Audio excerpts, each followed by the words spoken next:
இன்றைக்கி 15th April Monday. இன்றைக்கி வந்து ரொம்ப ரொம்ப ஸ்பெஷலான நாள். எங்கள் அம்மாவோட பர்த்டே. நேற்றே எங்கள் வீட்டுக்கு வர மாதிரி இருந்தது. சரி, அம்மாவோட பர்த்டேவும் பார்த்துட்டே கிளம்பிடலாம் அப்படின்னு சொல்லிட்டு அங்கேயே தங்கியாச்சு. இன்றைக்கி எங்கள் அம்மா பர்த்டே ஸ்பெஷலாக வந்து என்ன பண்ணியிருந்தேன்னா, மதியம் வந்து லஞ்சுக்கு chicken biryani, chicken gravy and boiled egg இது வந்து நான் மதியம் லஞ்சுக்கு நல்லா சாப்பிட்டாச்சு. பசங்க ஸ்கூல்லேருந்து வந்ததும் அவங்களுக்கு பிரியாணின்னு சொன்னதும் பயங்கர ஹாப்பி ஆகிட்டாங்க. கிருஷிக்கெலாம் பிரியாணினா ரொம்ப ரொம்ப பிடிக்கும்.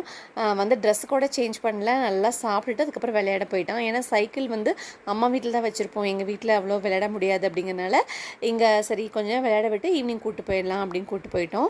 அம்மாவுக்கு நான் வந்து இந்த ஒயிட் கலர் சாரீ வந்து கிஃப்ட் பண்ணியிருந்தேன். இந்த பிங்க் கலர் சாரீ வந்து எங்கள் அண்ணா வந்து கிஃப்ட் பண்ணியிருந்தான். எது நல்லாயிருக்குன்னு முடிஞ்சால் கமெண்ட் பண்ணுங்கள். அதுக்கப்புறம் அம்மா கொஞ்சம் வெஜிடபிள்ஸ் எல்லாமே கொடுத்து விட்டுருந்தாங்க. அது கையோட வாஷ் பண்ணி வச்சிடலாம் அப்படின்னு சொல்லிட்டு வந்ததுமே வந்து வாஷ் பண்ணி வச்சாச்சு. அவ்வளோதாங்க. இது வரைக்கும் என் சேனலை சப்ஸ்கிரைப் பண்ணிக்க ரொம்ப ரொம்ப நன்றி. நாளைக்கு அடுத்த வீடியோவில் பார்க்கலாம்.